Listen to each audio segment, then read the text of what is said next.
Good morning, everybody. President, distinguished guests, ladies and gentlemen.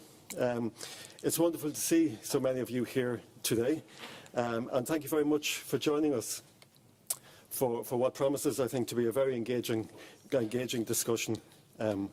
First, I'd like to express my gratitude to everyone who helped organise this morning's event. It's been a true pleasure to work together with colleagues from CMI and from FIA. The focus of today's event is peacekeeping in the new world order. We're living in a time of significant change, and the global challenges that we face are complex and very difficult to address. An unprecedented number of conflicts are playing out across the world right now, and to make progress, we need more diplomacy and stronger multilateral cooperation. In many conflicts, we see international law cast aside, and violations often go unaddressed. The lack of accountability is contributing to a sense of impunity. At times, the scale of these challenges can feel somewhat overwhelming.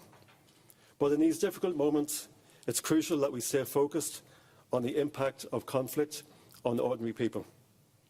We need to listen to their stories. We need to tell their stories. The people we see suffering in the news reports as we scroll through our phones all have names, all have dreams, all have aspirations. In an era of information overload, we need to rehumanise the impact of conflict. My childhood and teenage years in Ireland were shaped by the conflict in Northern Ireland. The daily news was filled with stories of bombings, of shootings, beatings, massacre and murder, and a real sense that the violence would never end. The Good Friday Agreement, signed in 1998, brought peace after 30 years of violence and conflict on the island. Difficult choices, hard compromises, and real leadership achieved what some thought was impossible. A whole generation in Northern Ireland has now grown up free from the horrors of violence. At the heart of this peace process was strong political leadership in Northern Ireland itself, in the Irish and British governments, and in the international community. We are grateful for the support we received from the US, from the EU, and from Finnish leaders in particular. Many of you will know that President Ahtisaari's role in Northern Ireland is part of the Independent International Commission on Decommissioning of Weapons. And former President Harry Hulkery also played a key role in the peace process. Kiitos paljon.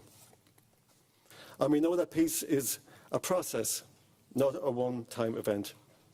Nearly 27 years later, we are still working to address the legacy of the past and to deepen reconciliation. Supporting peace building is a central part of Ireland's foreign policy. We know the daily work it takes to protect and sustain peace that was hard won. Today's discussion will also touch on Women, Peace and Security Agenda, which marks its 25th anniversary this year. Ireland has long been a champion of this work, and we've seen firsthand the transformative impact women can have on peace processes. We also understand that peace building is an intergenerational effort and must include young people who play a vital role in conflict prevention, resolution and building lasting peace. When we look at today's conflicts and situations that appear beyond resolution, we must remember that the possible exists within the impossible. President Ahtisaari's legacy of leadership and commitment to peace remains more relevant than ever, and we in Ireland are very proud of our partnership with CMI. This seminar is incredibly timely. With so many experts gathered here today, we have a valuable opportunity to share ideas, to learn from each other, and find new ways to address challenges of peacemaking in this changing world. I'm very much looking forward to the discussion this morning, and thank you very much again for joining us. Now, let me introduce and invite CMI Chief Executive, Dr. Janne Talas, to give his opening remarks. Thank you very much.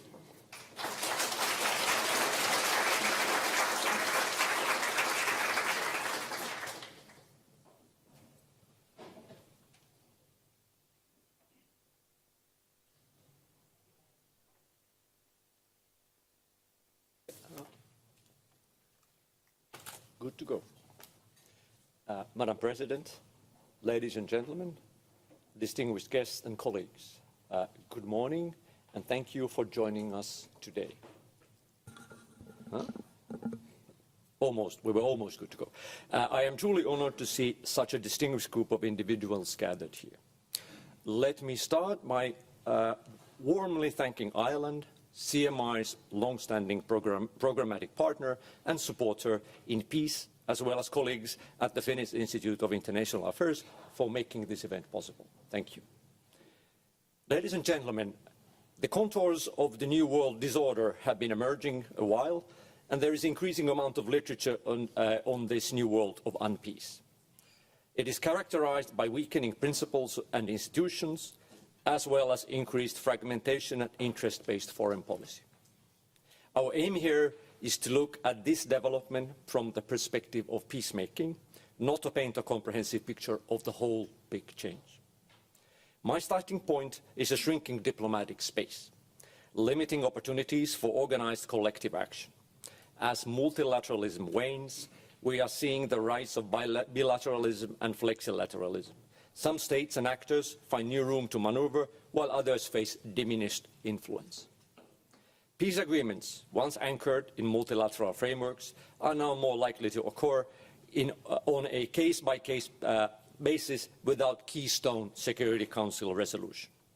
The actors engaging in peacemaking have diverse motivations, ranging from narrow economic and military interest to general commitment to supporting rules-based international system. In mediation, we also see more active players and different types of actors. Military and intelligence actors are taking more prominent roles from traditional diplomats. These shifts are already visible in the Middle East, in Ukraine, and in Sudan, in all of which CMI is present and working right now. This raises a critical question. How do these developments influence and shape the effectivity, sustainability, and accountability of peace processes? This is the question I hope our speakers would be able to cast light on today. Ladies and gentlemen, a few words on how CMI will react to this upheaval. So what is our thinking, how we will approach this? CMI will be guided by President Marttisaari's principles, principles that have served us well for 25 years. They allow us to keep the eye on the ball, even while the playing field is changing. The most pertinent principles in this respect are: first, parties own the conflict. The only people who can make a peace are the parties to the conflict, and they should be given also the recognition for the peace. This principle contains a conundrum. As the real peacemakers are always the parties of a conflict, any mediation actor can only indirectly try to shape the process and push the parties towards agreement. Sometimes it's like pushing with the rope. And sometimes even the best mediation efforts cannot bring results. Second, treat everyone equally. Bringing all relevant actors to the table is essential for peace to be durable. Peace cannot be done only among a few. Elite bargains that we have seen lately have tendency of not lasting. We are very proud that the processes President Ahtisaari was active, Namibia, Aceh, Northern Ireland and Kosovo have results that have lasted. That is quite rare in the modern era. And this is very remarkable achievement. And the third principle, you can't do it alone. Peacemaking is essentially teamwork. As I said, we have moved from individual sport to team sport, if you think of a metaphor. We must involve everyone who can impact the peace process and ensure it lasts. In the present context, there are typically more actors we work with than before. These three principles, remain profoundly relevant today.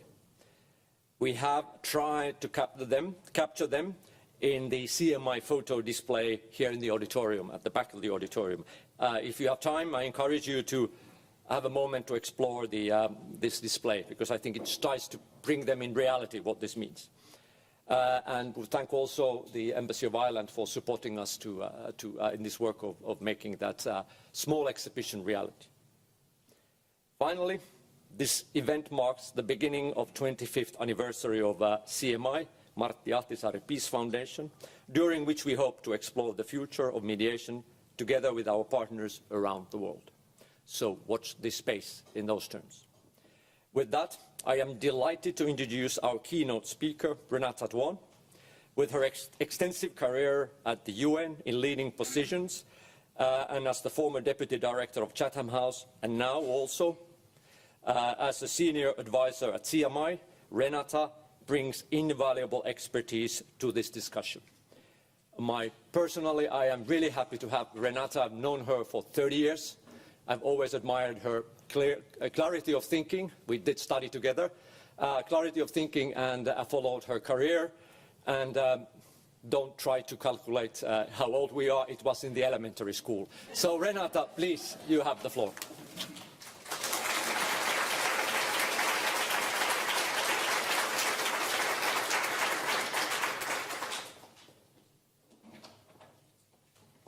What Jana, of course, meant to say was that we met at kindergarten. Good morning, everyone. It's a pleasure to be here with you today, Madam President, and thank you for coming. As an Irish person involved with CMI, today's event is a particular pleasure for me, not just because Ireland and Finland have quite distinct histories of conflict and peacemaking, but because they've also brought those experiences into their work today, and we've heard a little bit about them already. Janne and Paul have also made my job harder or easier, depending on what way you say it, because they've already framed many of the themes and the issues that we might be discussing today. And there will be a great panel, so I will be in listening mode as much as you today. Let me just maybe flag that I think this conversation is a timely one, not just because international headlines that we're seeing now about peacemaking since the 20th of January, but because we are in the midst of a turbulent shift from a unilateral order to, as yet, an unclear new order. The outcome of that order isn't clear, and it has elements already today that we see unilateral elements when we think about military power, bilateral elements when we think about aspects of AI, for example, and tech developments, and multipolarity when we look at soft power or when we look at trade relations in today. So that shifting space is producing significant instability. Both Jana and Paul touched on it, so I won't go into it today, but we can see a fraying of the existing order. And really, I want us just to remind us that peacemaking is on the international agenda simply because conflict has reached levels and lethality that threaten global and regional stability today. The guardrails are off, and the potential for escalation and impact are, in intended and unintended ways, are increasingly clear. We see the return of interstate conflict, more state-based conflicts in 2024 than at any time since 1946. I have to thank my old CIPRI colleagues for keeping some of those great figures. We see Rwanda and the Congo today, Israel, Palestine, Ukraine. But we also see a newer feature of our world, which is internationalized civil wars that have become, in effect, regional and international conflicts. Yemen, Sudan, Libya. We see regional conflagrations, the Sahel. We see the Middle East, in ways that makes it very hard to understand the trajectory of the conflict or where sparks might come. And we see, of course, the proliferation of non-state armed groups. We think about ISIS a lot, but if we look at Haiti, or, for example, the proliferation of non-state armed groups in Myanmar, making the peacemaking challenge even more critical. And then I feel it's only fair, as Paul said, that we think about that cost in terms of lethality. 30% increase in fatalities worldwide last year, mainly driven by Ukraine and, in particular, the Gaza, war in the Gaza. Displacement highest at any time since 1946, 12 million in Sudan alone. Destructiveness. The estimated damages already at the end of last year from the war in Gaza is that it was close to 97% of Palestine's total GDP in 2022. And then, of course, we've seen the threat of the use of nuclear weapons, not once, but multiple times on the conflict in Ukraine and fighting in and around nuclear power plants. So I don't feel we should be asking why peacemaking. The fundamental question for us today is how, and how that peacemaking is going to navigate and help us navigate that space. And I think that's a really important takeaway, because too often peacemaking is seen as an activity for the good times when we have diplomatic consensus and stability. But actually peacemaking is a way to navigate instability and uncertainty. That does mean, however, that peacemaking is going to become very different than the peacemaking of the last 3 decades. The peacemaking that developed under and during the post-Cold War era, the peacemaking in which CMI was born, and that reflected the institutionalization and the professionalization of peacemaking that we saw with the EU's institutions, the UN Developing and Mediation Department, investments in training and peacemaking from everywhere, every foreign ministry in the Western Hemisphere, many of them, and even in places like Qatar and Turkey. So we're going to see a very different peacemaking, and I'll describe some of the features that strike me as quite important and that we might discuss further today. Jana already alluded to shrinking diplomatic space. Well, if you sat in Doha today, or Istanbul or Ankara, it might look like the diplomatic space is enlarging and widening. We have peacemaking today is a crowded field. The decline, yes, of the multilateral peacemaking led and coordinated by the UN is definitely a feature. We also, if you look at peacemaking database criteria and statistics, we see a decline in peace agreements negotiated by the US, by France, by Norway, by the UK. But what we have is a proliferation of state and non-state actors coming into this space. We talk more often about the middle powers, Qatar, Turkey, Kenya, the United Arab Emirates, to some extent Indonesia, or if President Putin is to be heard in Ukraine, Brazil and India as potential peacemakers. But we also have, and I think this is important to underscore, major powers coming into the peacemaking space. China's role in facilitating resolution of relations, or resumption of relations between Iran and Saudi Arabia, marked a significant shift of China's traditional position vis-à-vis negotiation of conflicts outside its space. And we see Russia's involvement in Syria and Central African Republic over the last year, again a shift away from its focus on the former Soviet space of the post-Cold War years. And then, of course, we have sub-regional initiatives in Africa challenging the AU's lead and role, the IGADs of this world. And then we have the CMI, the Centre for Humanitarian Dialogue, and multiple private sector actors. Now, I won't get into the reasons for this. There's interest-based reasons, security and economic concerns. There's natural resources, that we see in Sudan. There's profile and public image concerns. And there's cultural and historical connections. But I do want us to encourage to think about what this more pluralistic peacemaking world represents. First, I think it has some potential benefits, and I think the West should recognize this in a much more explicit way than it has to date. It brings knowledge, greater relationships, cultural understanding, skills, perhaps new and creative ideas. It brings potentially support and resources that can help bring parties to the table and that can crucially support societies in recovery. And we see that very significantly in the case of Qatar. We can ensure that peacemaking that way is not simply a great power carve-up or a discussion over spheres of influence, as sometimes it risks being, and I think this is particularly relevant with some of the early pronouncements of the Trump administration. But in many cases, we have to also acknowledge that diffuse and multiple peacemakers are leading to less impact of the effect of peacemaking. And I think the most tragic example of this is the case of Sudan. Now again, look at the data. When there was the Darfur conflict in 2003 to 2005, you had 15 mediators involved in groups. In 2019, when the regime of al-Bashir was overthrown, and you had the emergence of an uneasy civil-military power-sharing arrangement, you had a threefold increase of mediation. There were over 70 peacemakers involved in that conflict. Now, that has encouraged forum shopping.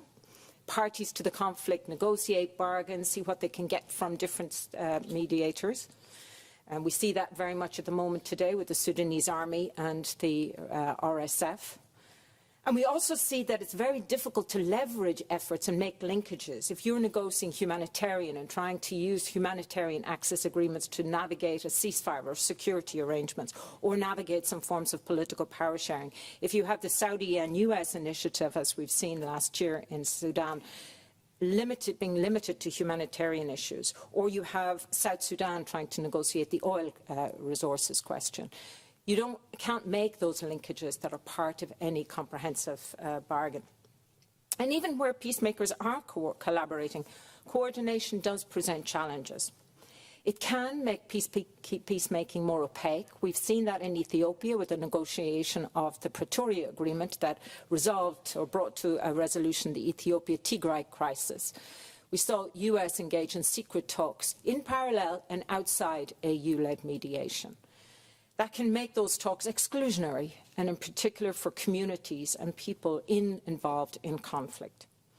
And it can, in some cases, crowd out national-driven efforts. We saw that very much in the case of Libya, when the United Nations convened the Berlin Conference together with Germany in 2020 to make a plea to all the external mediators. You have to give intra-Libyan processes a chance, and you're actually crowding them out right now. How can we manage this? Well, one feature I think we can think about is the rise of ad hoc minilateralism. We have this culture in our heads that since the 90s and the 2000s, it must be the UN, it must be regional organizations like the AU or ECOWAS or the IGAD. But what we're seeing more and more is minilateral initiatives, Egypt, Qatar, and the US in Israel-Palestine, South Africa, Kenya, and Nigeria for the AU, together with the US in the case of Ethiopia and Tigray. Can that be a way to bring some transparency, a way of giving the parties confidence that they have somebody on the mediation panel that represents or reflects their perspectives? Can it be a way for mediators to hold each other to account, to avoid the reneging on deals? But what I do want to flag is that unilateral peacemaking right now does not look as a harbinger of success. In China and Myanmar, we can see this, and some, I think, worth our reflecting on this as we go forward. The other change, then, that I want us to briefly think about is Janne's discussion of partial peacemaking. Now, again, the lessons of the 1990s was that peacemaking must be comprehensive, and Paul and Janne have both talked about the need for comprehensive solutions that address root causes. But it's been a long time since we've had a successful comprehensive peace accord, and we cannot build the endeavour of peacemaking on looking to Cambodia of 1991 or Namibia or Mozambique, important and critical though those peace processes are. The last comprehensive peace accord I can think of was 2016 between Colombia and the FARC rebels, and that already left out one set of rebels if you think about the ELN. And that was many, many years in the making, as many of you in the room will know. So today, peacemaking necessarily, perhaps, is focused on a much more narrower set of objectives. Reducing violence and its impact, so we have a focus on humanitarian access arrangements, Syria, Gaza, that are often being led by humanitarian organizations, not political or diplomatic actors. We have a focus on prisoner releases, Gaza, Ukraine, Venezuela. We have then a prioritization of efforts to contain and freeze conflicts, ceasefire arrangements, military de-escalation, security agreements like we've seen in many countries. And these are important objectives, and I don't think they should be discounted, even if they're partial. Because we also have to be honest about some of the limits of comprehensive peacemaking in the past. Sometimes they try to press into 3 years, evolutions and processes of reform that take decades. I'm thinking of Afghanistan, where I'd served. Sometimes they upended elite balances by introducing difficult reforms too early in the process. We need to think about the Sudan 2021 to 23 and the impact of the economic reforms that were introduced on the interests of military actors. And then sometimes they can institutionalize divisions at a particularly raw time in a conflict. In 2000 already, the UN warned of the dangers of trying to push through elections too fast in a peacemaking moment and conflict. We see that today in Myanmar in the debate over China's encouragement of the junta to call elections. So maybe a more circumscribed set of goals to prevent violence extending and to reduce its suffering may be a necessary starting point. But, as Jan reminded us, it can't be the end of peacemaking. Narrow ceasefires don't provide parties the confidence or the space even to explore alternatives to violence. They offer no perspective of the next step. They don't offer the wider population or even external backers a framework to provide support or to think, why should I commit to this? And they're often exclusionary. They leave out women, children, regional, religious, economic, business interests out of that space. So what's the scope for going forward? One option, I think, and I think more emphasis is worth exploring on this, is looking at framework agreements or roadmaps that can be agreed to set out processes even if they don't define the outcome. That isn't a new idea, but it's not currently receiving the attention and focus of mediators than it perhaps has in the past. Those roadmaps and those processes, if they can be negotiated, can serve to leverage and nudge the parties forward. It can leverage and build support from external and national actors. And it can hold everyone's feet to the fire. The second option for navigating partial agreements is perhaps to widen the dialogue, to encourage and engage local, regional, sectoral or national conversations. In our fractured age, we're turning back to focus very much on the parties to the conflict, but perhaps upturning and upending that and focusing on a much wider dialogue that brings in communities and wider sets of actors, can balance elite agreements with perspectives of people on the ground. Syria is an example of some of this, even before the departure the transition of the Assad regime, where you saw local regional initiatives and peacemaking initiatives holding and allowing for the development of some economic development, even as Western countries and many other countries in the region did not recognise the Assad regime. And this might mean bringing development actors much more into the peacemaking process than they have in the past. And then finally, how can we sustain partial agreements? I think we need to bring in economic actors, business, IFIs, World Bank, IMF, into the process much more early. One of the frustrating dimensions that I have found in many of the conflicts I've worked in is how slow development actors, and in particular financial actors, are to engage in conflicts until a political dispensation is agreed, until elections have taken place and a party's in place and there's a Ministry of Finance with whom they can engage. But precisely to try to get us to that political dispensation, some sense of where and how salaries are going to be paid, how are essential services going to be provided, and where we might look at incentives and economic investments going to drive might be required. And then finally, I want us to also flag the need for a more muscular approach. Peacemaking got very nice and fuzzy for a while. We all talked about ending conflict and finding future ways forward. And while that's critical, it's also important that conflict rarely ends because people decide to like each other. Conflict ends because people find that they will not achieve their ends through the use of violence. And they can be nudged and must be nudged into that space. So how can we think of sanctions in more effective ways? How can we think of more muscular approaches to back up hard-fought and hard-won partial peace agreements? I'll leave you with 3 thoughts as to what this might mean, or 4 thoughts perhaps, as to what this might mean for Nordic peacemakers with your long and proud tradition of peacemaking. The first is proximity matters. For a long time, we talked about peacemaking as being something that must centre on impartiality and that the mediator must bring that impartiality to him. Jan alluded to when he said treat all actors the same. But in a more transactional world, proximity and partiality may be critical to build trust with the parties. Some of the mediators that are having more success today in countries in the Middle East and in Ukraine are explicit about their partiality. They have an interest. Stability matters. Finland has an interest in Ukraine. Stability matters in this space for you. An outcome of Ukraine that is sustainable is critical for Finland's security and strategy. So issues around trust, engagement and leverage that can come from that proximity are really worth reflecting on.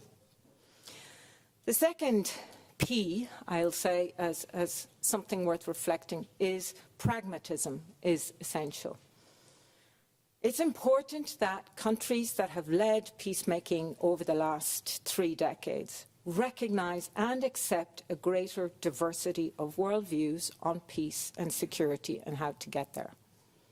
How can we navigate these different perspectives and at the same time retain principles that are central for our values, for our societies, as well as to effective conflict resolution? Can we widen rather than narrow the list of parties and people that we're willing to speak to? A trend of the European Union and European countries has to be to have more prescribing of groups that we can speak to rather than opening that out, even if that conversation must be informal and discreet.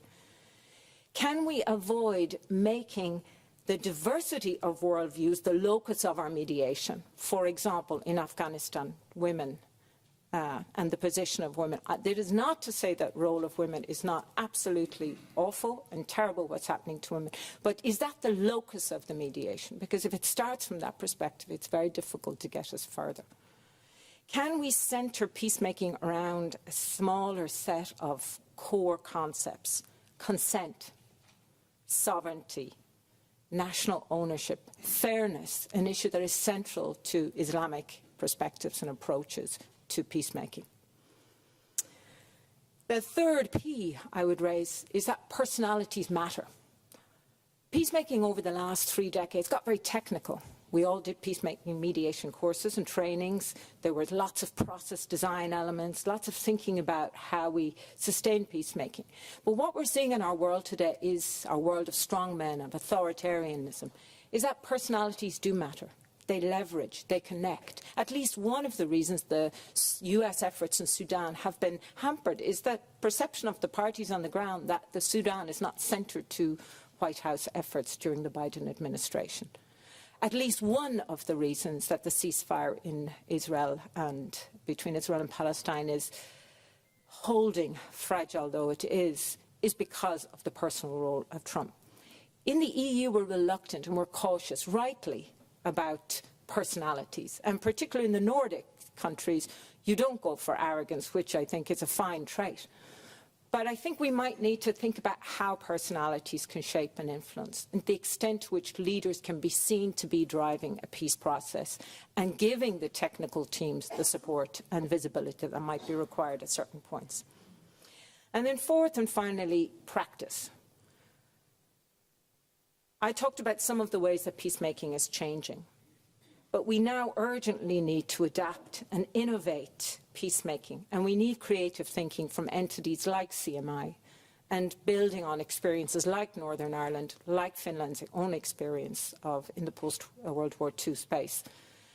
And I think I would flag in particular 3. 1, I think we need to rethink security agreements. When I worked in Syria in 2012 on a short-lived ceasefire mission, I was really struck by the way we were bringing in 19th century concepts of ceasefires. Salute, halt, 2 military sides, for what was clearly not the case. Clearly was community-driven rebellion, clearly had a proliferation of armed groups. And the mechanisms we were using were 19th century demobilization, peacemaking, cantonment. We need different ways of thinking about ceasefires and security agreements in worlds in which we are not dealing necessarily with states or even coherent armed groups. Second, can we think in much more creative ways about the economic dimensions of conflict resolution? I would submit that the peacemaking of the last 3 decades focused a lot on political, security, justice, human rights and social dimensions. And while they're all critical, I don't think we gave enough weight to thinking about the economic dimensions. And few of the large multilateral organisations have that capacity to really think about salaries, markets, trade, supply chains, who owns them, who controls them, how to initiate them, how to drive economic benefits and world and trade to kickstart processes. And then finally, technology. Technology is a driver of conflict, but a driver also of peacemaking. We have huge potential to think about creative new ways, about monitoring ceasefires, about holding partial peace agreements, about using the leverage of technology to facilitate, about thinking about how it's impacting war. And I think new thinking in that area is also going to be a critical path ahead. So clearly lots of work for CMI in the next 25 years, and I look forward to the discussion and to your continued engagement on some of these questions. Thank you.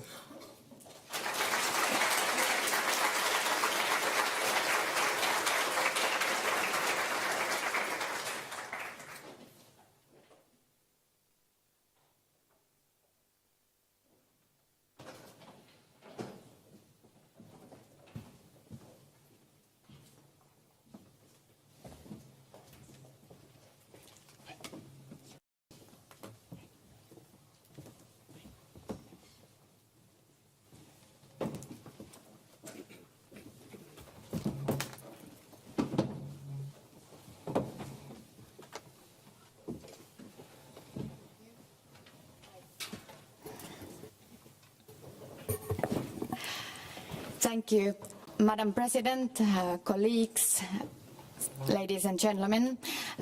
Good morning also on my behalf. My name is Katariina Mustasilta. I'm a senior research fellow at the Finnish Institute of International Affairs, where we are very excited to have had the opportunity to co-organize this event together with the Embassy and CMI. On a topic that is, as we have already heard, of global importance in today's world, but also very relevant when it comes to the EU or Finnish foreign policy, to that matter. I would also like to take this opportunity already to thank all the teams and all the individuals that have actually been part of making this event reality. As always, a lot of work has been put into the organizing, and we have already had the opportunity to enjoy the fruits of that work, and now we will engage in what I'm sure will be a fantastic discussion and panel where we are going to be able to go hopefully more in depth into these issues.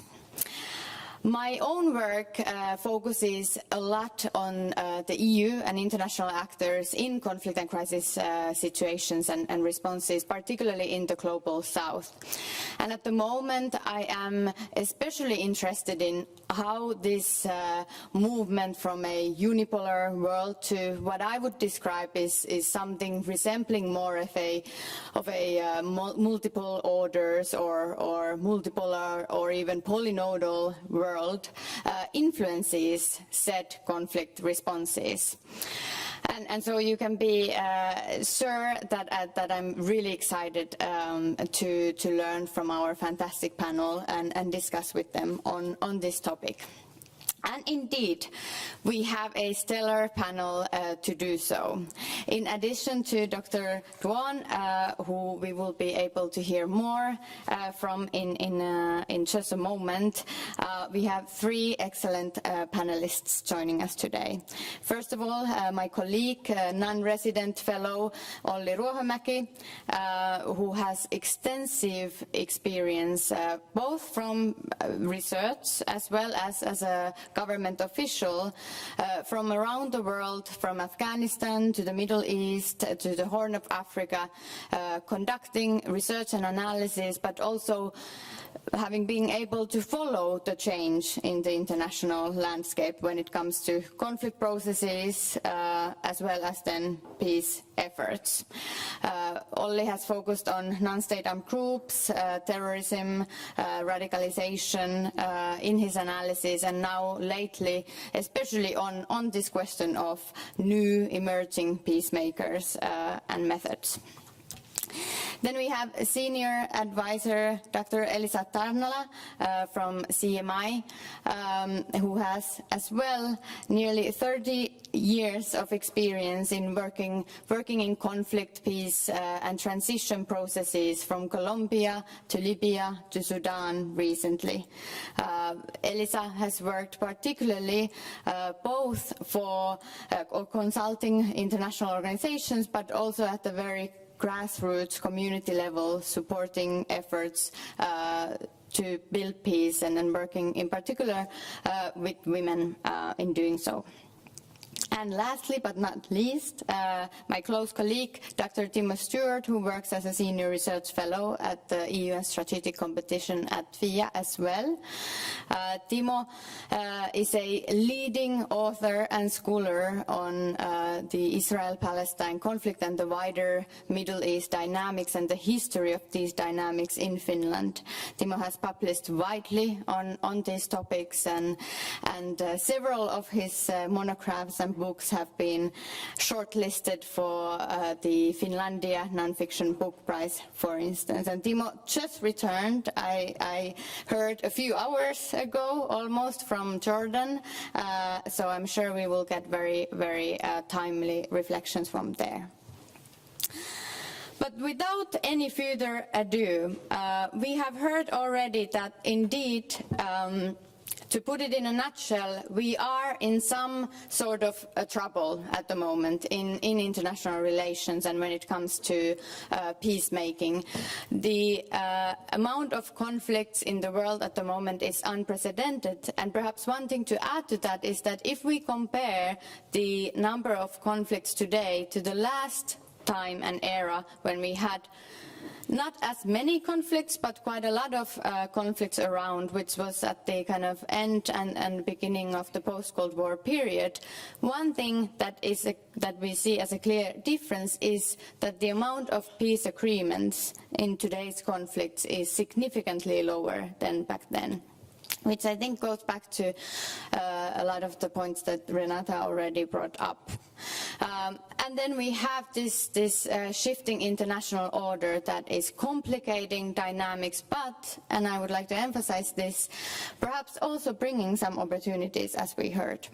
So to start with, I would like to turn back to you, Renata, and ask about the role of multilateral organizations. You described very well this context that is and has to be more pluralistic when it comes to peacemaking.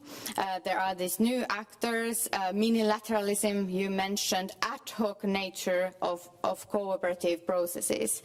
But how about the old so-called traditional multilateral actors? I'm thinking about the UN first as a global actor. What's the role of the UN in this shifting landscape? And second, how do you see the role of regional organizations? There has been quite a lot of talk about the rise of regional organizations, particularly given the global challenges that UN and the Security Council is facing. At the same time, I would say that the regional organizations that I follow, at least, are also having some troubles to make a difference. So if you could go a little bit more in depth in your thinking on these actors. Thank you. Thanks very much. And that's thoughtful and helpful signpost, Katarina. So the UN and its regional organizations, or the UN and regional organizations, reflect the consensus of their memberships. And when that consensus is not in place or frayed or completely broken, then it's very hard for an organization to independently act. outside of that structures and systems. And that's the reality of the UN today in the Security Council, and I would argue the African Union and potentially Hungary. If we look at, the European Union, Hungary was not what the first word that should have come to mind there, but it is a feature and a reflection of that tension. So when we have members contesting the definition of the problem, the approach to a problem, the objectives of any conflict resolution effort, then the organisation itself finds it very difficult to carve out that space. And I would also say a feature of UN peacemaking over the last 3 decades has been much more engagement and attention on the part of the Security Council and indeed the General Assembly through, inter alia, the Peacebuilding Commission into the work of the Secretariat. So there's even less space for marge de manoeuvre for individual mediators or teams on the ground than perhaps there was 20 years ago when we didn't have, Wi-Fi or online discussions immediately from the field to the Security Council or the PBC. So there is very, very little flexible for even the most creative of UN peacemakers and mediators. Now, what does that mean and how do we engage in it? I think I'm observing 3 sort of spaces or 3 functions and areas that the UN can maybe carve a space for itself in peacemaking in this difficult time. And the first is counterintuitive. I think the UN is increasingly focused on national and local peacemaking initiatives. What Hassan Salameh, the former SRSG in Libya, called peacemaking from the inside out. And that's the effort by the UN. We've seen it in Syria, we've seen it in Yemen, we've seen it in Libya, to really try to facilitate local dialogues, regional dialogues, national dialogues sometimes, in the case of Yemen, or in the case of Syria, set of localized discussions and initiatives. And in a way, offer first voices, extending and expanding the actors that can come into the conversation, what is required for a peace process, what might be the key elements and ideas around that. Counter some of the elite negotiations with the parties to the conflict that's taking space. Build a little bit of space for what might be an eventual peace process or an agreement by having parties speaking, engaging, having community actors, having religious leaders, having local government, in the case of Syria, again, developed.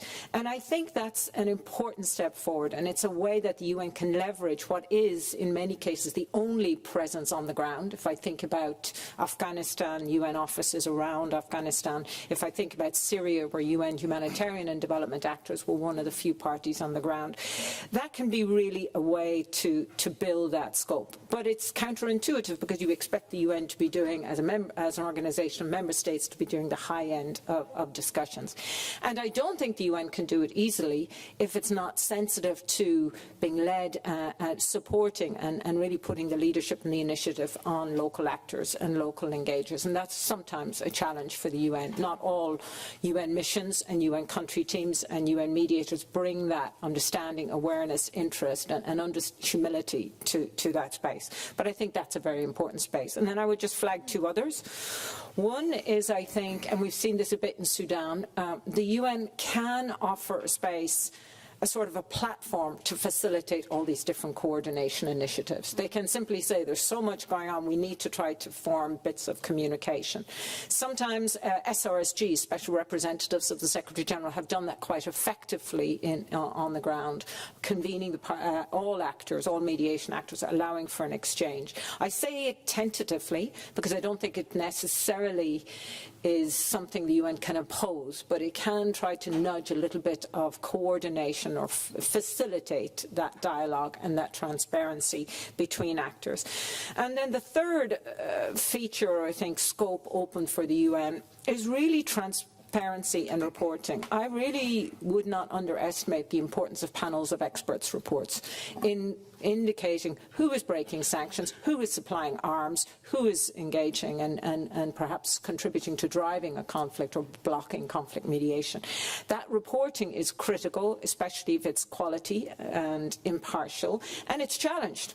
We saw particularly the amount of times that reports on children in armed conflict have been challenged by the UN. But I think maintaining that reporting, that transparency, is a way to hold peacemakers accountable, and as much as the warring parties. And then finally, the fourth thing is, ultimately the UN is, for all its weaknesses, the framework of legitimacy for international action.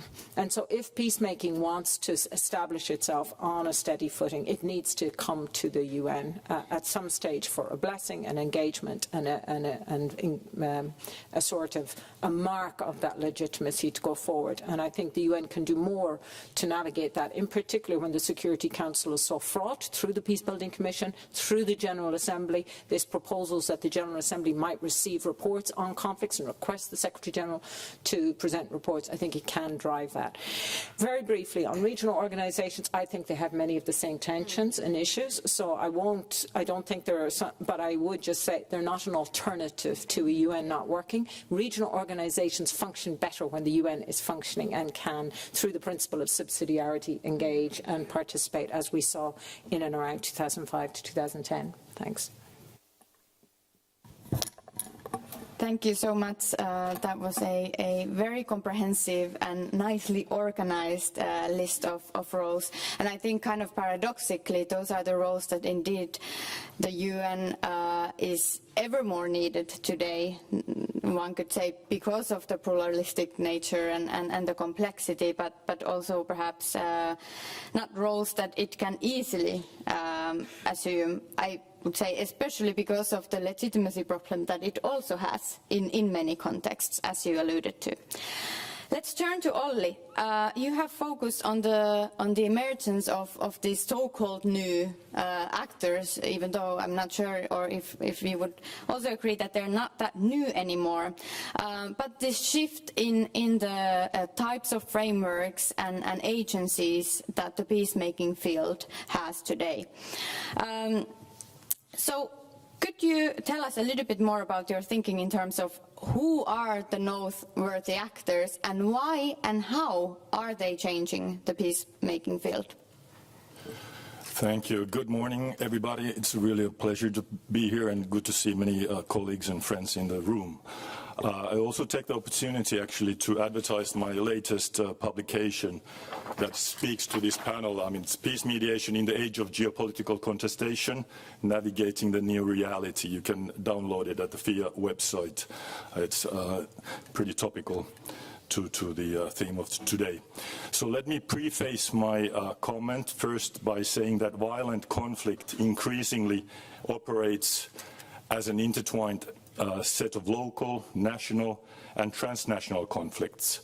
And peace processes need to acknowledge the tensions between geopolitics, power machinations and mediation. And also contemporary conflicts are also highly networked conflicts, which are deeply rooted in local settings and require an in-depth understanding of regional power dynamics and political economies. And bridging that into the theme of emerging actors. So emerging actors from the Gulf, Qatar, UAE, the Saudis, Oman of course, Turkey, China, and also ASEAN, which has not been mentioned so far, are reshaping diplomacy in a multipolar world and are having a direct impact on peace mediation scene. That used to be the playing field of the United Nations and primarily Western actors.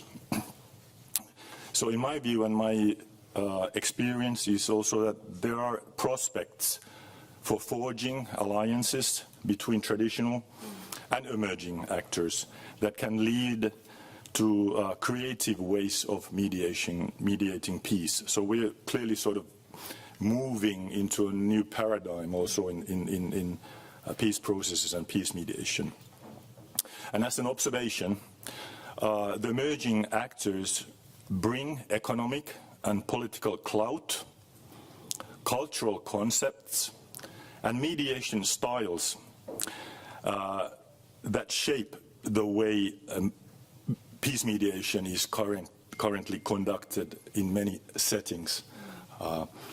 And this is also an observation that the end game is not necessarily a transition from a conflict-ridden society to a liberal democracy, as espoused by traditional actors such as us ourselves, but rather a semblance of political stability that emphasizes reconciliation and the restoration of relationships.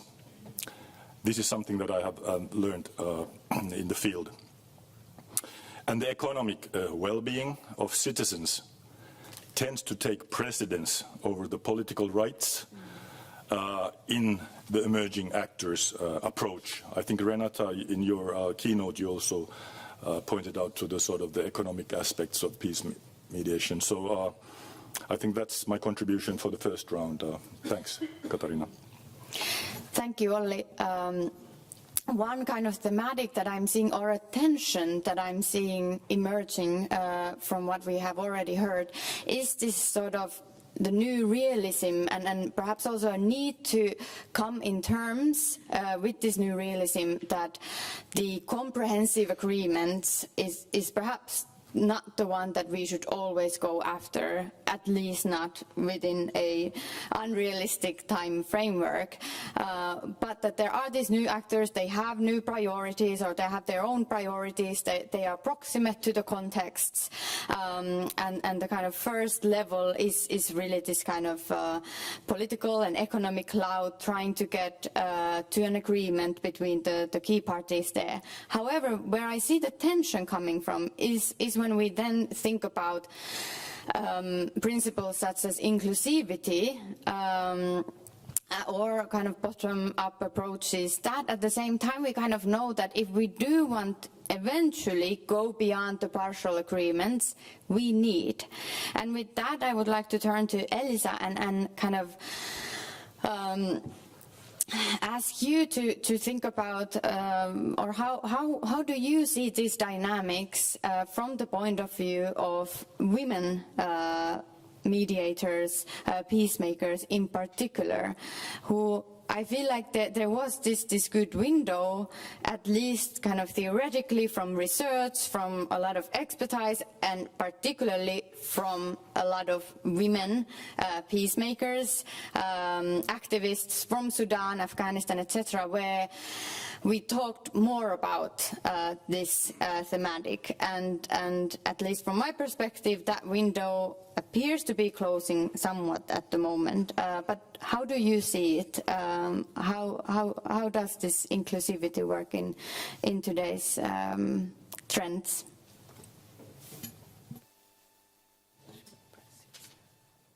Thank you, Katarina, and from my part as well, it's a pleasure to be here and to be part of this very interesting discussion. From the perspective of women peacemakers, I would like to see it. It's green, but maybe I should be okay. Talk okay. Closer. Maybe I should. Can you hear me now? Okay. So. Thank you. From the perspective of women peacemakers, I would like to look or pose the question differently, or look at it more broadly. What does this new situation do, and what would the impacts be on women's rights and human rights? Because I would say women peacemakers are in a way a construct of the liberal peace-building era. An important construct, but in the same way as we now see President Trump as the peacemaker of this new authoritarian international era, we saw the women peacemakers as a concept of the liberal era. An important one, but still I would say, even if the situation turns out to be different, not the women peacemakers, but the women's organizations understanding them as a web of activists, of organizations that have fought for women's rights, for decades, even before this golden era of peacemaking that maybe started 25 years ago. Those people will still be there, even in very difficult security conditions, in closing spaces, in authoritarian systems. We know it. They will still be there. What they are now in risk of losing is the support from the West and the support of the UN institutions, and if we completely lose or leave out the language of rights and multilateralism, and I think the danger is there. I think women peacemakers and mediators were a little bit of a creation of an era, but all the other activism that is there is now in a bigger risk than before. And I'm afraid slightly that the more we talk about the death of multilateralism and now this rules-based world order being broken, and the new era of every country going behind their own interest, every region going behind their own interest, we lose the UN language, we use the human rights language, and then slowly we lose also the institutions that were there to hold accountable nations or states or actors that were violating the rights. So the risk clearly is there. That it becomes a sort of a self-fulfilling narrative. So yes, for women peacemakers and women mediators, but even more so, we need to look at what is happening at women's rights and human rights. Perhaps as an example of CMI's work, coming to what Renata mentioned about Libya and about Sudan, as we have been involved in both countries. In Libya, yes, there was this attempt at some point, especially with Qassam Salameh, to almost to a comprehensive peace agreement, you would say, at some point, and that being perhaps the capability, the personality of the mediator, a different moment in world politics.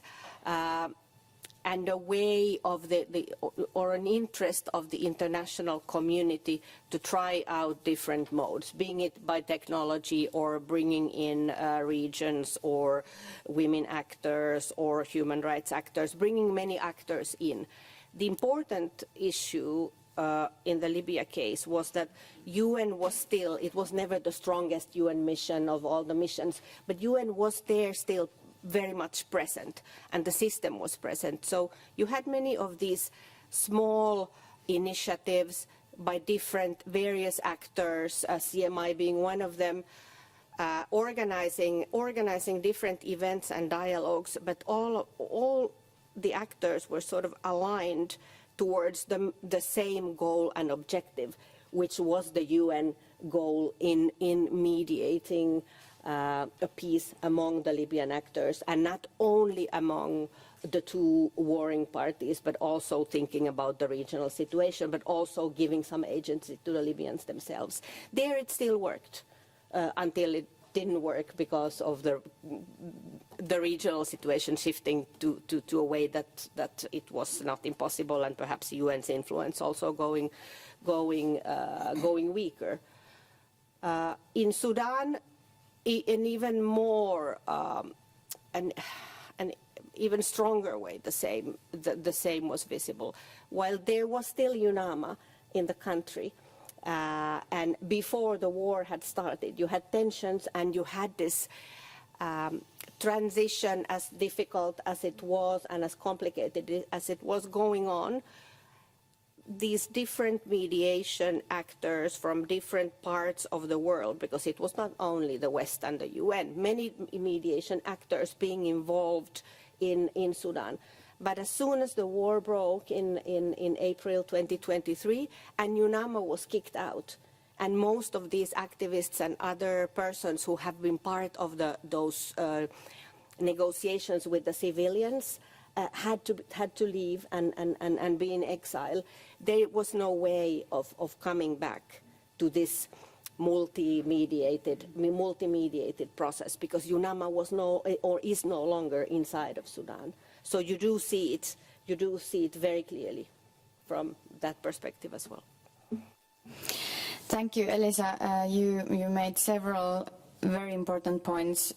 First of all, indeed, I think we need to kind of separate between the liberal strive towards lifting women peacemakers and perhaps this pursuit that sometimes still remained at the level of kind of a lot of rhetoric and perhaps was not embedded in the actual local processes, and the fact that, of course, this is a broader issue about women's rights all around the globe, actually, that we are at the moment seeing quite significant headwinds against. And then in this moment, we need to think about responsibilities and ways that these women that are not passive either anywhere can be supported. I think Sudan is such a tragic example at the moment about this. If you look at the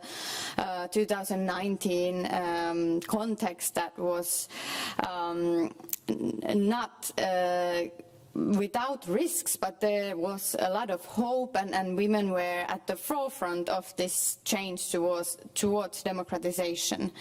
But there I as well see this sort of tension between then the external support towards this transition that nevertheless was from the start very elite level driven, and actually the grassroots organizations were very disappointed with it from 2019 onwards, and now they're kind of saying that, well, we actually knew that this is going to take place, that the military leaders will not want to give up power, and this will be the result, and thus are quite understandably disappointed also with the West, for instance, in terms of the support. So again, this is a difficult balance always, and particularly perhaps in the current context.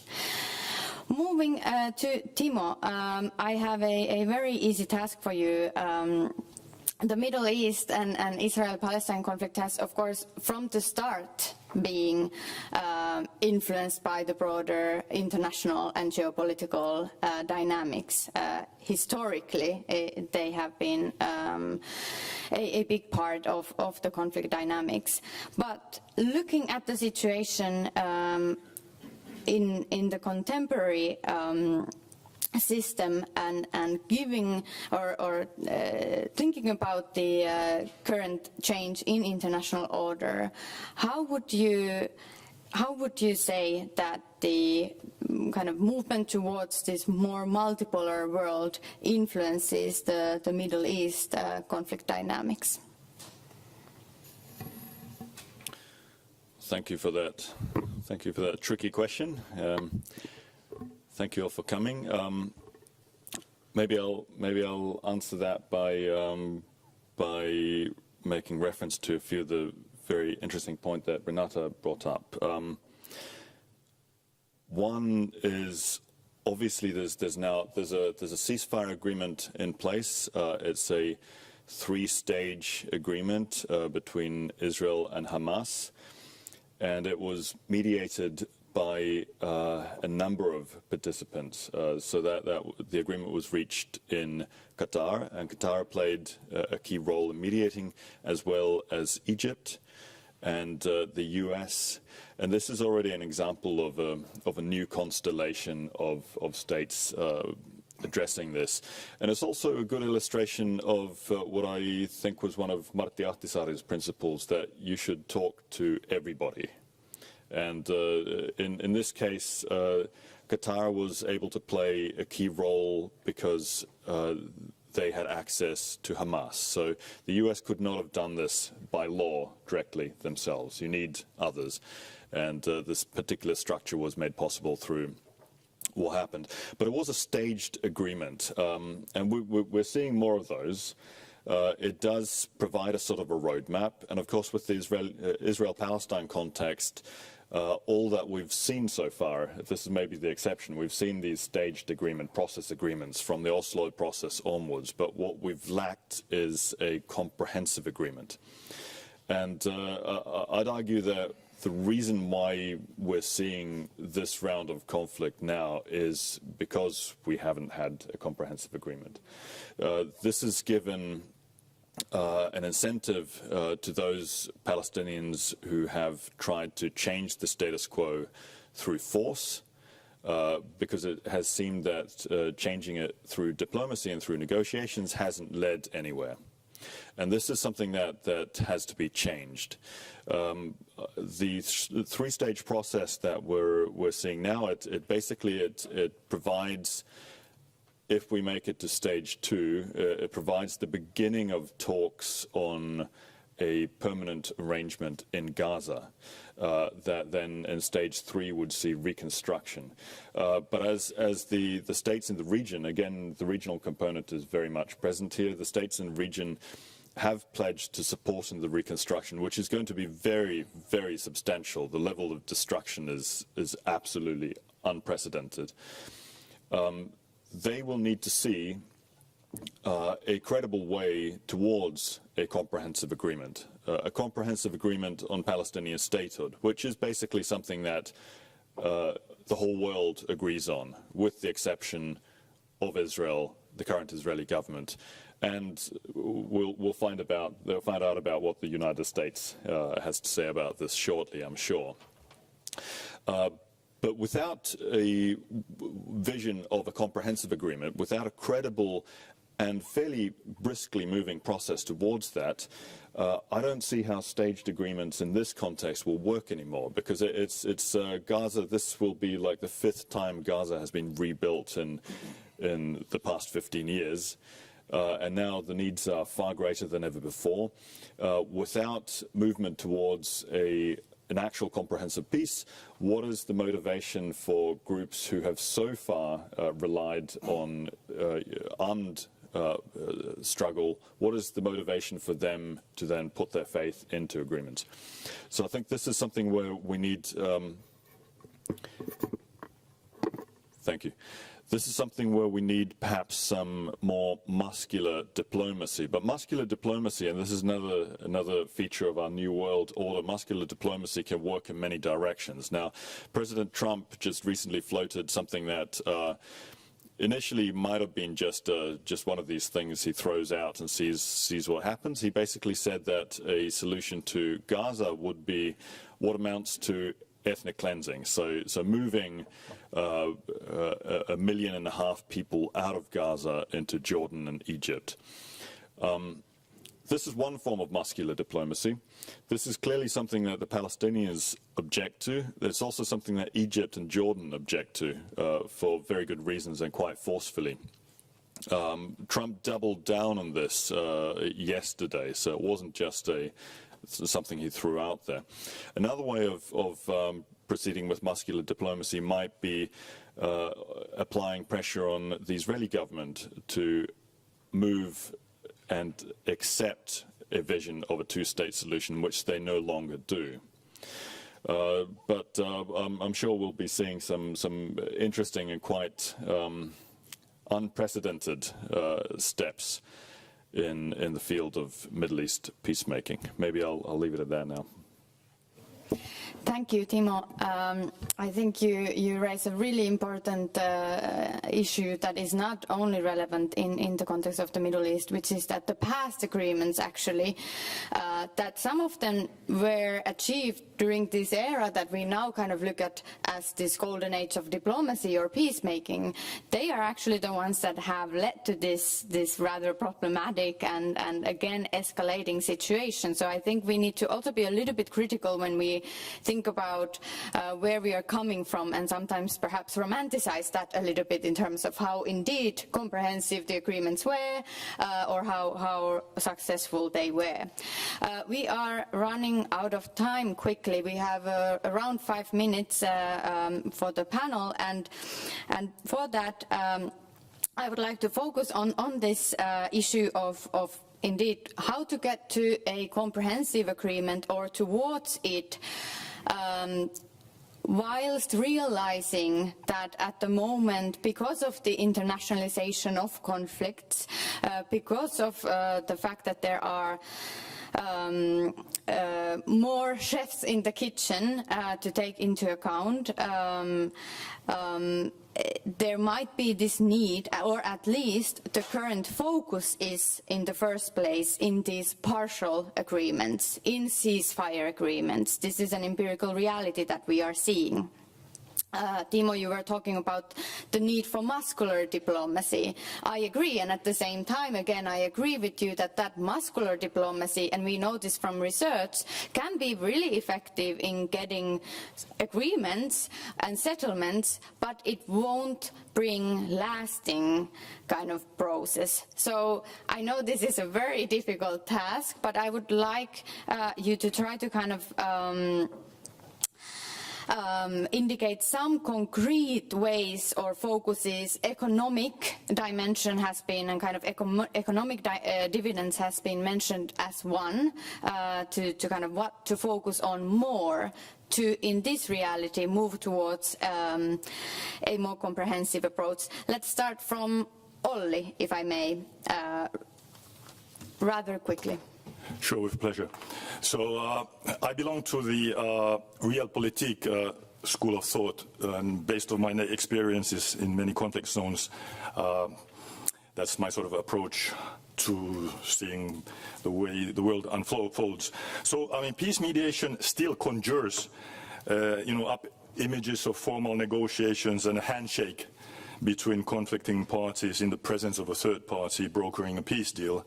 A kind of grand bargain that makes the news. I mean, while these images are not entirely a thing of the past, they are really rare examples of contemporary peace mediation. I have a slide here that sort of talks to this point. It's based on one of my research papers. The slides really shows that comprehensive peace agreements in modern times are indeed far and few in between. As a young officer, I served in Cambodia with the United Nations Transitional Authority. And Cambodia, I mean, UNTAC really brought peace to the killing fields of that region. But I mean, those times in many respects, unfortunately, are over. So the current age is really characterized by short-term solutions such as local ceasefires, the creation of humanitarian corridors, the management of flashpoints, and creation of different kinds of coalitions to respond to threats. As an example, the International Red Sea Task Force set up to secure the shipping lanes in the Red Sea is a good example. Major questions abound on how to approach the role of armed non-state actors in conflicts and peace mediation attempts. What to do with Al-Shabaab, the terrorist organization holding sway in Somalia, is a case in point. While some argue that there can be no negotiations with a terrorist group, others think that the only way out of a protracted conflict is to start having a conversation with Al-Shabaab and to seek a political solution. Having served myself in Afghanistan, I saw how Taliban basically was brought to the fold, and there was a political settlement. Okay, Afghanistan is not exactly a happy place today, but actually there is peace there, a semblance of peace. All in all, these situations underscore the fragmented nature of modern conflicts, which in turn leads to even more fragmented peace mediation scene.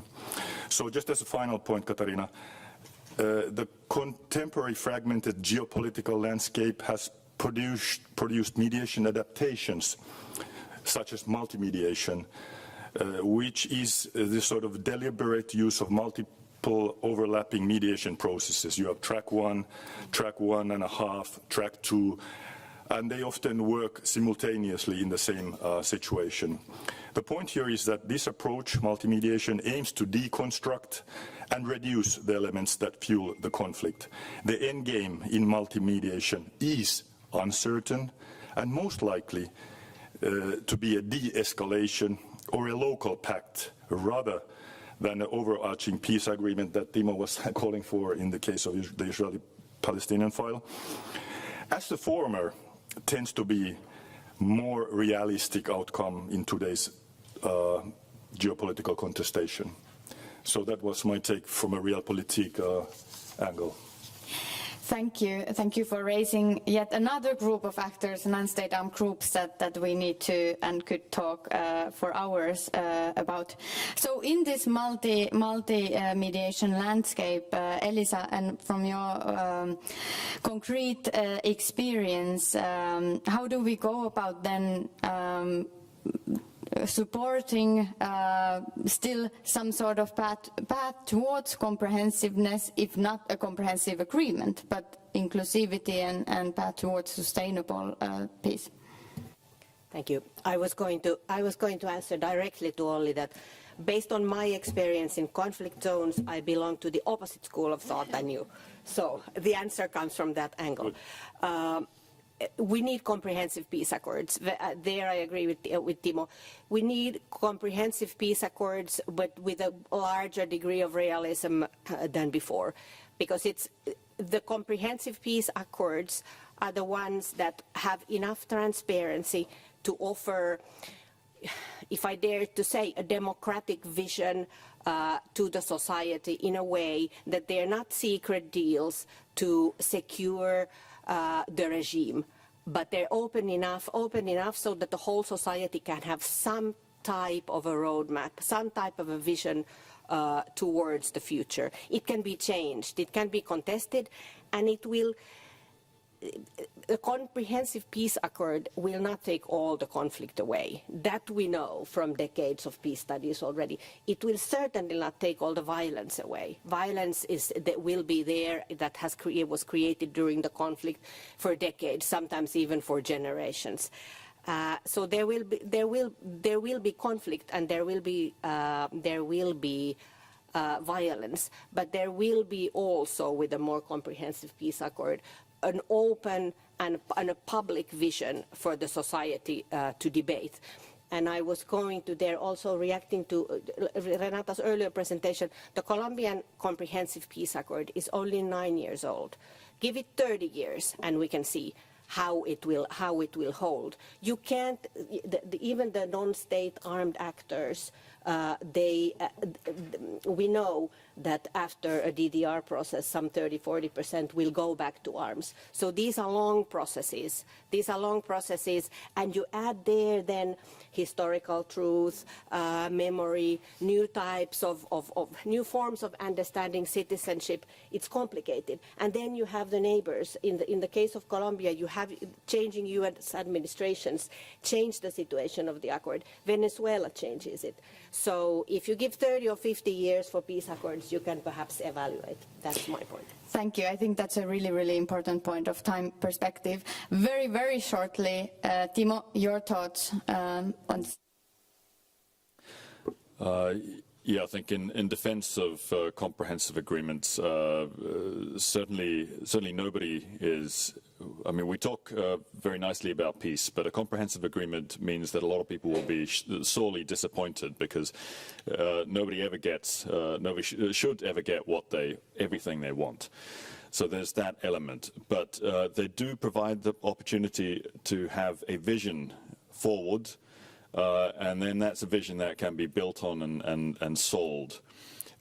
Without comprehensiveness, there's the risk there, and I think this has happened in Israel-Palestine over at least 30 years of partial agreements, that the process can be stalled on purpose to maintain a certain structure of control.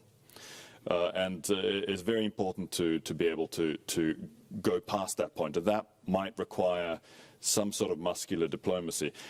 I would hope anchored in universal principles of human rights and justice. Thank you. And I want to give one final word at this point to Renata to respond to these remarks.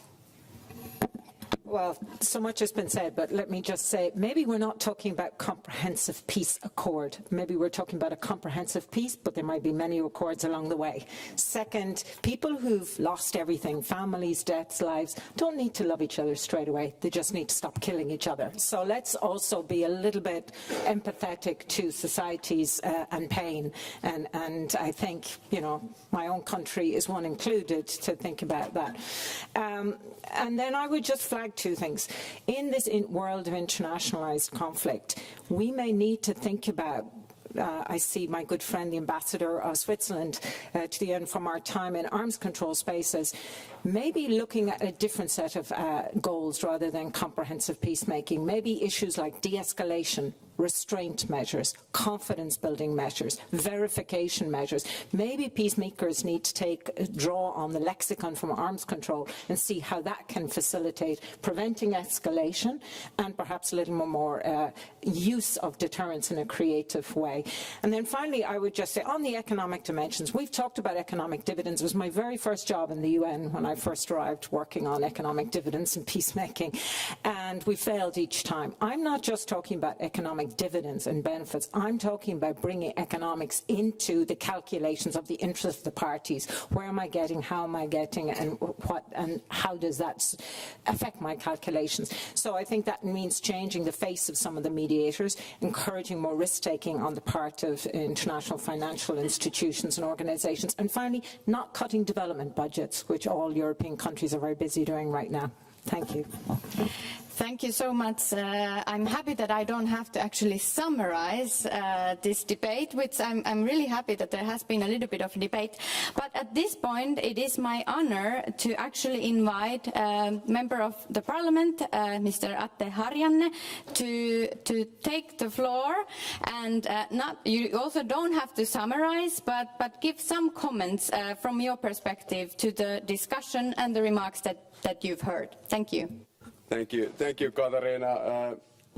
I guess. Yeah. So dear audience, Madam President, dear speakers, panelists, I'm humbled to be here. Give a short commentary. I think listening to all these excellent talks, it's clear that the new world order, or perhaps rather disorder, like Mr. Dahl was saying, it requires rethinking. Peacemaking, and to me it sounds like this is a world where we have this more and more need and calls for and grounds for this ad hoc, more narrow, perhaps instrumental peacemaking. That requires context-dependent knowledge and expertise and craft, but also this dynamic that moving on from there to a lasting and just peace.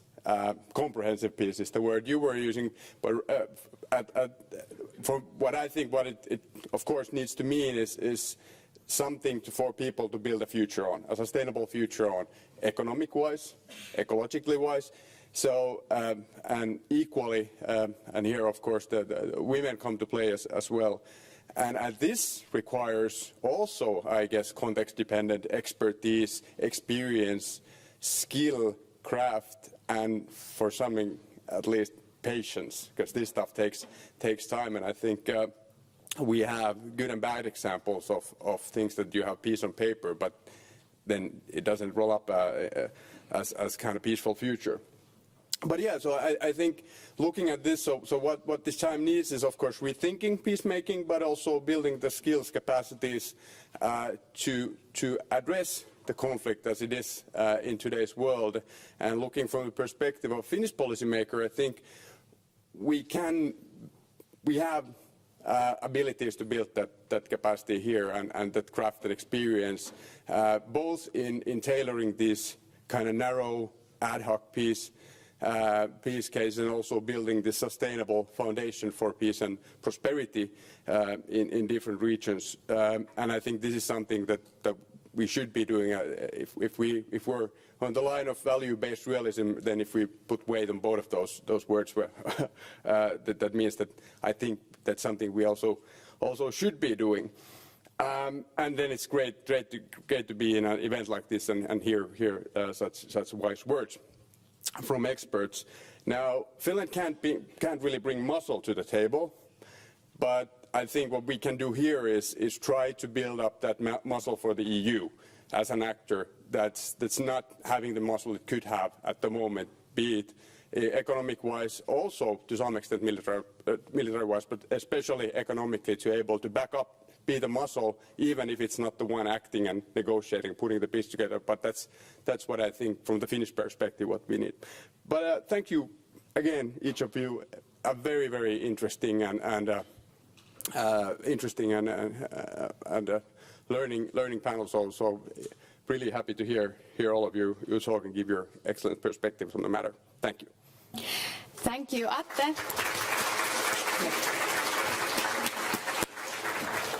Thank you, Atte, and indeed we will not let you go yet, because now I would like to open the floor for questions and comments from the audience. I have been given some extra time. I'm happy for that.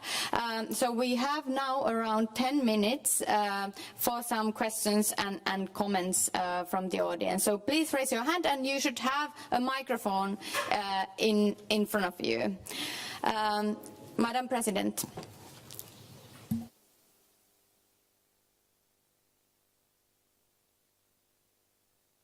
Okay, so thank you very much. It was very interesting discussion, not very optimistic, but that's the world. I myself, I'm still the member of the advisory board in mediation for Antonio Guterres. And in that way I have compared the opportunities of the UN to work with Ukraine, Russia, and then with Gaza. And so, of course,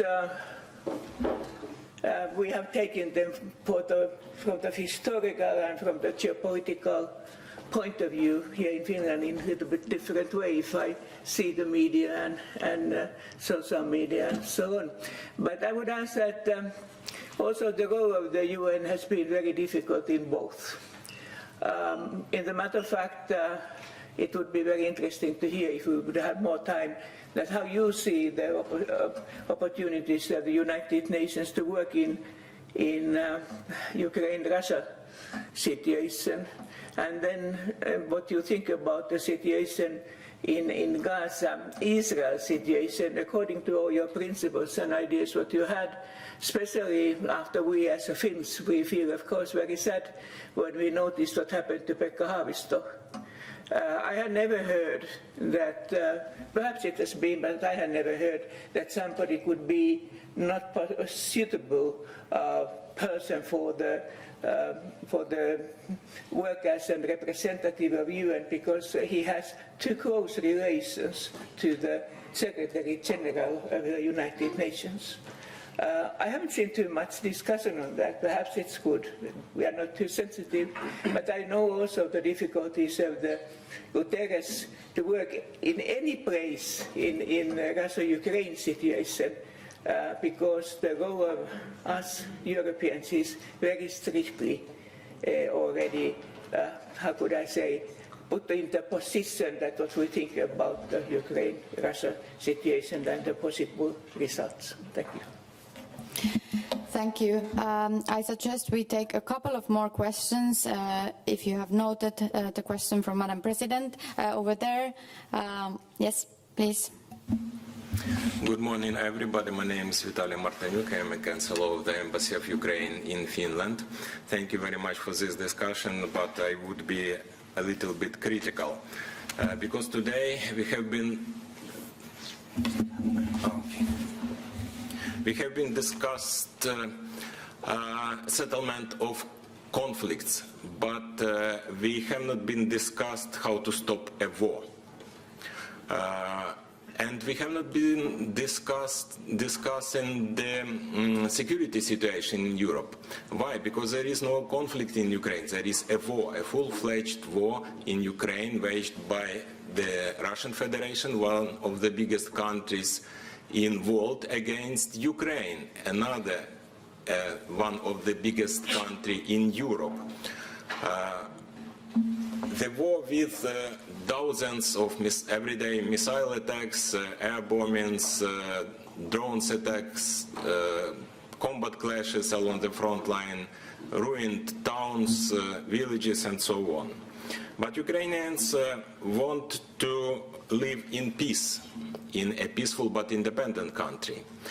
So we are looking for the way how to end this war based on the international rule of law. And the question is, may we apply a model of peacemaking to stop a war such as it is in Ukraine? Thank you. Thank you. I have time for a couple of more questions. I've seen over there and then over there. So thank you. My name is Elizabeth Nauclear, and thank you very much for so many interesting and valuable approaches to peacemaking. I would like to ask, what would you suggest as a successful approach to a certain case? How would you apply your experience and knowledge? And that is the question of Moldova. The reason for bringing this up is that you have attached a paper on this issue to the invitation, and it is of interest for this region and for the entire Europe, of course. There are so many components to this question. Energy situation, one part of the country with a territory with territorial autonomy but not very well functioning. And Moldova is now asking for a UN peacekeeping deployment to replace the so-called peacekeepers presently there. So, is this realistic? That's maybe one question. This needs to be solved, as it says here in the paper, in a tailored approach. And before an accession to the EU, there has been examples of golden chances lost when it comes to solving conflicts before the accession to the EU. So what is your suggestion to apply your knowledge and experience to this case? Thank you. Thank you. And in the front. Thank you. Tarik Ranberg from Cyprus. I would like to ask on the role of nuclear weapons in peacemaking in the new world order. We can see that the nuclear weapons have been before discussed separately, North Korea and Iran. Now the nuclear weapons question is emerging in the peacemaking. We see it in Ukraine, where the nuclear threats have been issued, but we see also in potential conflict between Israel and Iran, where Iran's nuclear facilities may be the target. So how do you see the question of linking or separate also in the future? Thank you. Thank you. Thank you so much for the questions. I take one more because there has been in the back for a long time, and then I apologize. You will have to come in the front afterwards and try to see if you can have a word. Yes, go ahead. Yes, thank you very much. I'm the ambassador of Palestine here and in Finland and Baltic countries.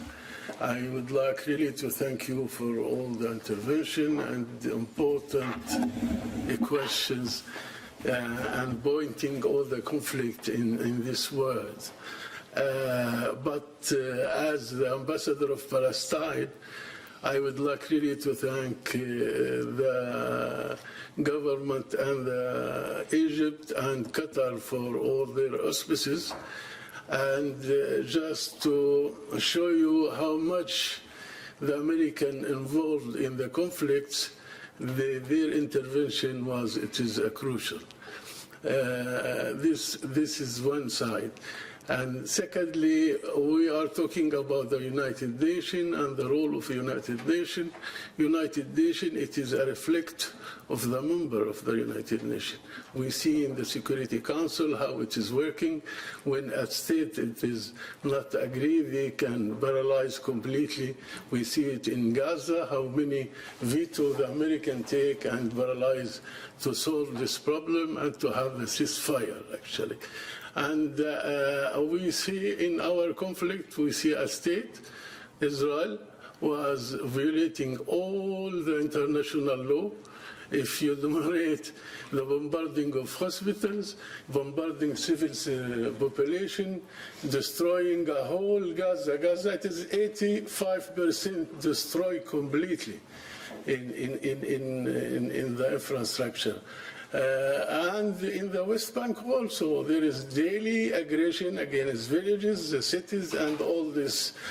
Now, after the rule of the International Tribunal Court, criminal and the International Criminal Court,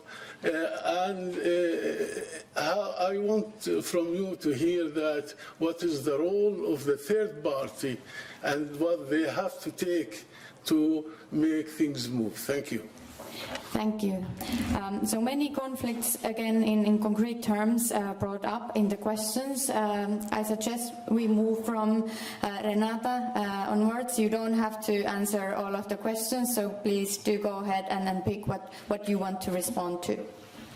Very, very briefly. Yeah, there's so many questions and I couldn't hope to answer them. I'll just flag to Madam President's point, I do think not enough of countries are coming out in support of the Secretary-General. I think there has become a culture of silence when key institutions and roles and functions are attacked. And I would love to see the European Union take a more muscular approach in that way, as I think they initially started, but that has faded somewhat. Second, I think the UN needs to get much better at working behind the scenes more. It always has. It's an important part of it. But more discretion. There is lots of reasons why states don't want the internationalization of a UN, of their conflict on the UN, on the Security Council, on the board. But that doesn't mean the UN can't be involved and engaged. So how can we work more discreetly and more of that space?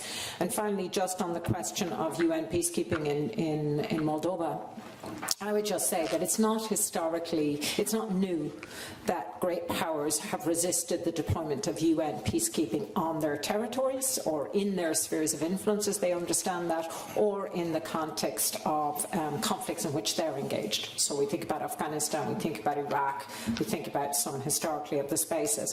So I don't think that's a feature of current. But what I would just flag is I think Moldova would do well to highlight the issue of the example of Cyprus, where Cyprus joined the European Union with a territorial dispute with a governmental attention and, as some would argue, an invasion or an occupation of land. I know that's contested, and a peace process still underway to this day. So I think we need to get also a little bit more creative about what we define as resolution, and we might need to not frame everything around territorial integrity, complex and controversial though that is. Thank you, Olli.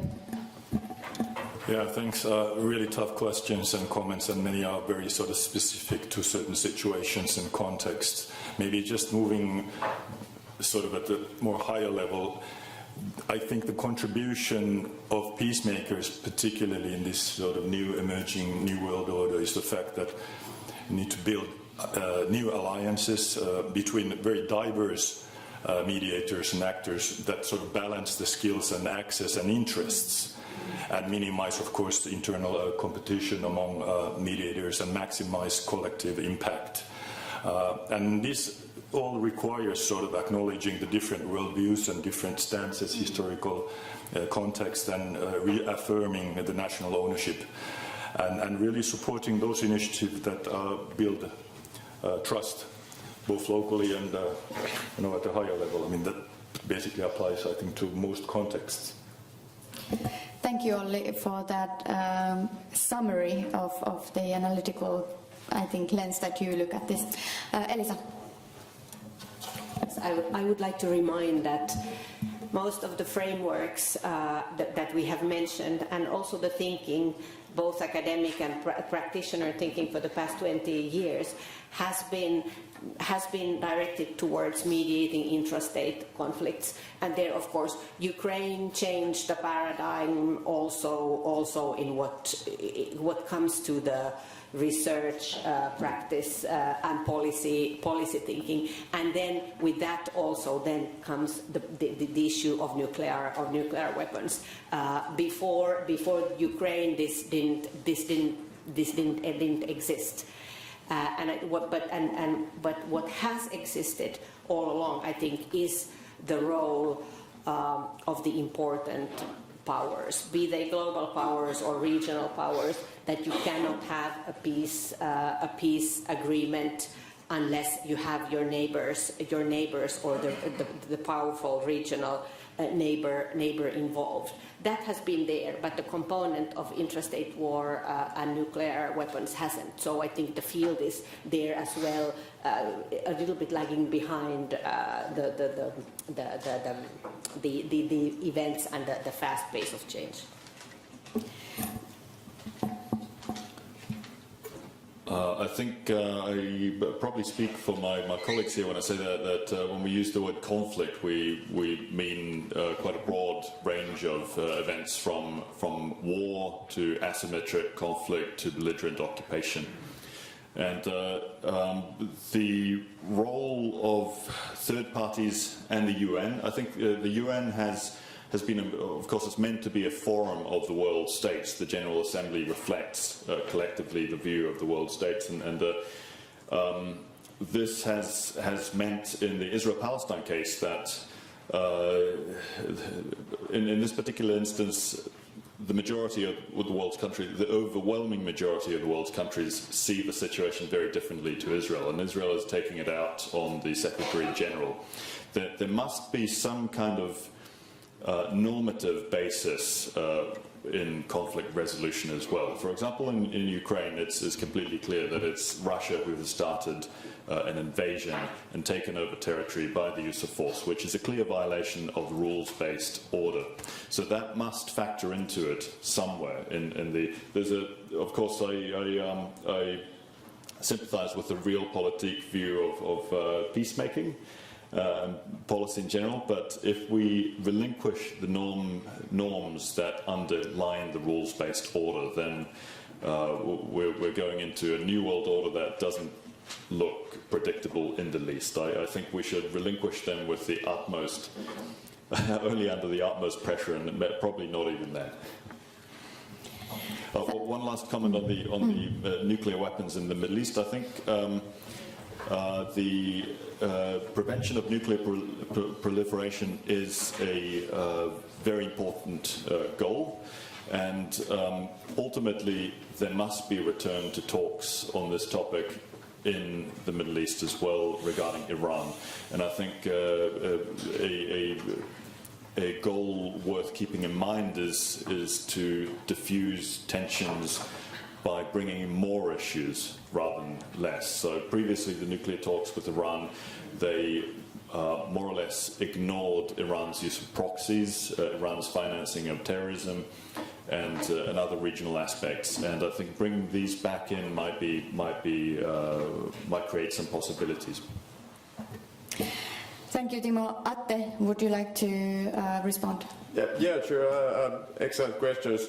I just think the global perspective on the nuclear weapons issue, to be honest, looks pretty grim, because I think one of the aspects of the war in Ukraine is basically nuclear blackmailing by Russia, and if you benefit from that, if you get something out of that, and at the same time the US is kind of stepping back from its global commitments and security alliances, in this combination it's really hard to kind of argue for some state decision makers against proliferation of nuclear weapons. And I don't have the answer for this. I really hope to hear one, or even if I do, I don't have the muscles to enforce it. So, but this is a really important question, I think, and something we should be also thinking about how to pragmatically somehow figure out a way out of this, so that we don't see new actors looking into nuclear weapons as their security guarantee.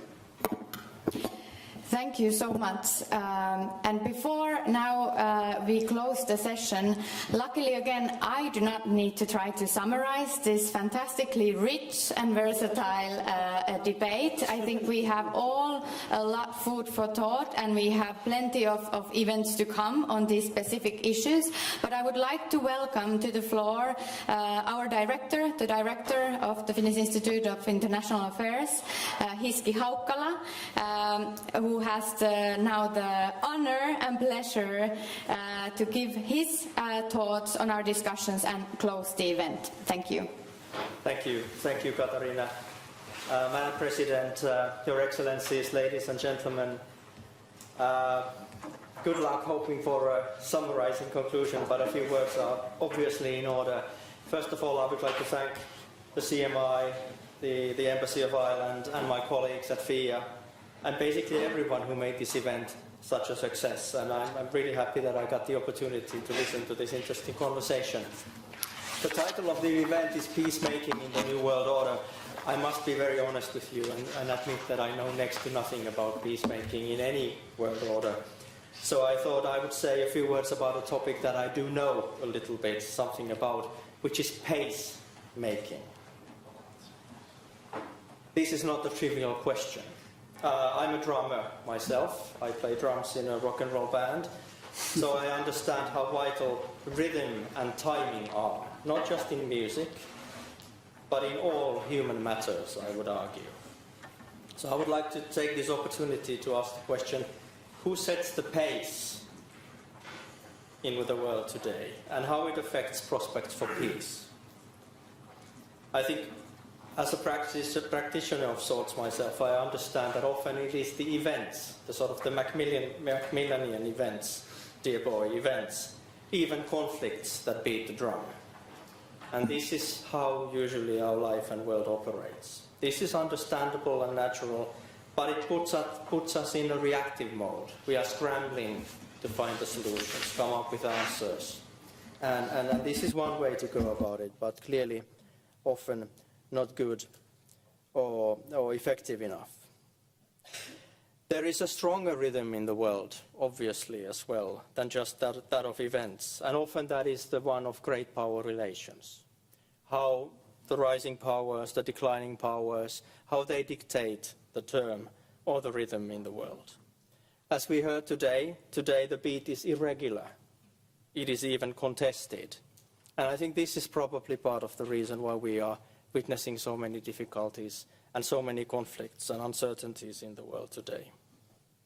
I think, and just as we heard, this opens up space for new, and even opens up demands for new forms of agency. I think a lot of very wise words were being uttered here today about that topic, and I agree fully. And I would also add that my hope is that the new forms of technology will give us new opportunities and tools to also foster new forms of agency and to have a better understanding of our world and a better grasp how to affect it for the better. My main concern of today is that us Europeans, we are missing in action. For example, when it comes to Ukraine, we are waiting to exhale, anticipating, waiting, watching what others perhaps see fit to make happen, or what kind of a peace might be in the offing. I don't think this is good enough for us Europeans. I think we desperately need to rise to the occasion, not because we need to beat our own drum, but in order to foster a more harmonious rhythm in Europe and the world at large. So with these words, I conclude this interesting seminar today, and I thank you very much indeed. Thank you.